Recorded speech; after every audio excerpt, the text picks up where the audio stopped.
Seperti inilah ribuan simpatisan Partai Nasional Demokrat atau Nasdem yang menggelar apel siaga perubahan di Gelora Bung Karno GBK Jakarta pada Minggu siang. Sejumlah simpatisan partai dari berbagai daerah di Indonesia, salah satunya dari Kabupaten Bogor bagian Barat, yang ikut serta di apel siaga perubahan tersebut. Sementara salah satu calon legislatif dari daerah pemilihan 5 di Bogor Barat, Kabupaten Bogor, ialah Aceng Miftah Ulumuddin. Aceng saat ini tengah mengikuti apel siaga perubahan Partai Nasdem di Gelora Bung Karno Jakarta dengan para calon legislatif lainnya dari Dapil 5. Aceng Miftah Ulumuddin mengatakan bahwa saat ini dirinya menghadiri acara apel siaga perubahan Partai Nasdem di Jakarta. Dan apel siaga ini sebagai bentuk ajang silaturahmi antar caleg dan simpatisan Partai Nasdem. Menurutnya saat ini dirinya ingin memperjuangkan sosial di masyarakat, seperti pembuatan BPJS Kesehatan yang saat ini dibutuhkan oleh masyarakat luas, khususnya wilayah Kabupaten Bogor.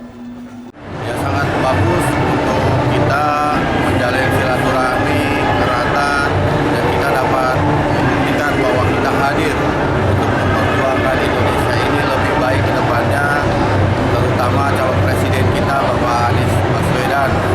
Sekaligus kami dari Dapil 5 Aceng Miftah Ulumuddin sangat ingin memperjuangkan BPJS Kesehatan yang berkeadilan, program UAC agar nantinya masyarakat Kabupaten Bogor, khususnya Dapil 5 daerah pemilihan saya dan semuanya Kabupaten Bogor bisa mendapatkan akses kesehatan langsung aktif pada waktu itu di saat mengurus BPJS Kesehatan, karena program UAC itu 95%-nya adalah mereka keluarganya sudah terdaftar BPJS Kesehatan dan akhirnya kesehatan itu terjamin di Kabupaten Bogor.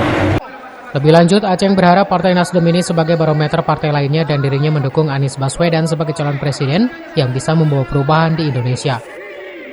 Dari Jakarta, Iwan Setiawan melaporkan.